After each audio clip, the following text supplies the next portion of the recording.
Hello friends. तो आ चुकी है सर्दी और आज इस वीडियो में मैं आपको सर्दी से रिलेटेड वोकैबुलरी सिखाऊंगी। तो इस वीडियो को टेलेंट जरूर देख लीजिएगा और मेरे वीडियो को लाइक शेयर सब्सक्राइब कर दीजिएगा।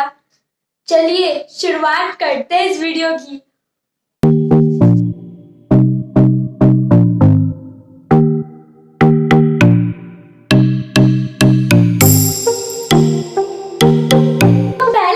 सर्दी को ही ले लेते हैं।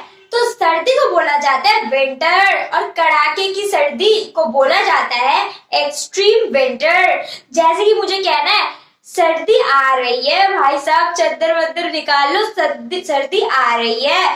तो विंटर इज कमिंग और सर्दी आ चुकी है, बहुत ही ज्यादा ठंडी लग रही है। अब तो सर्दी आ चुकी है, चुके हैं के लिए होता है विंटर हैज अराइव्ड।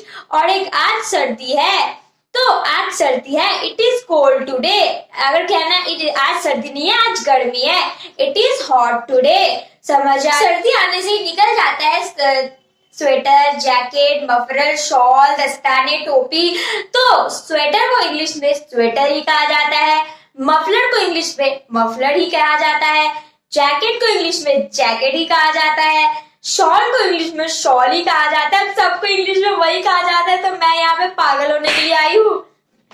लेकिन रुक जाइए, दस्ताने को बोला जाता है ग्लव्स और टोपी को बोला जाता है विंटर कैप और गर्मी के कपड़ों को बोला जाता है विंटर क्लोथ्स या वार्म क्लोथ्स। समझ आ गया।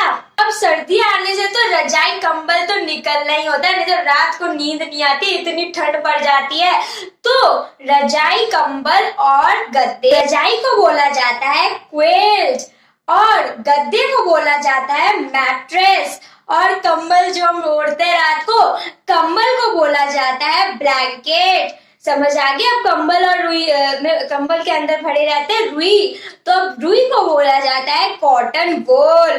अब रुई भरने को बोला जाता है कॉटन फीलिंग। समझ आ गया। अब जब सर्दी आ जाती है तो हम लोग गली मोहल्ले में बैठ के आग जलाते हैं एक साथ मिलके। तो आग जलाने को बोला जाता है सेट द फायर। आग, प्लीज मेरा आग जला दो, प्लीज मुझे बहुत ठंडी लग रही है, आग जला दो। तो प्लीज सेट द फायर। और हाथ तापना, आग में जब हम हाथ तापते हैं तो हाथ तापने को बोला जाता है वार्म द हैंड। अब मुझे कहना है मैं हाथ ताप रही हूँ चाची, मैं हाथ ताप रही हूँ चाची, I am warming my hand. अरे नीचे तो देख क्या वार्म हो रहा है। तो सर्दी लगने की इंग्लिश होती है फील कोल्ड। जैसे कि मुझे कहना है मुझे सर्दी लग चुकी है, सर्दी में बाहर निकली थी बिना स्वेटर पहने, तो मुझे सर्दी लग चुकी है, मुझे सर्दी लगी है, आई एम फीलिंग कोल्ड। समझ आ गया। अब हम लोग खाते हैं मूंगफली सर्दियों में। मूंगफली की इंग्लिश होती है पीनट्स। जैसे कि कहना है आग के सामने, तो इन फ्रंट ऑफ फायर, आग के सामने हम लोग मूंगफली खाते हैं। In front of fire we eat peanuts. समझ आ गया। ठंडी में हमें लगता है हम लोग कपकपाते हैं, तो कपकपाने की इंग्लिश होती है शडरिंग।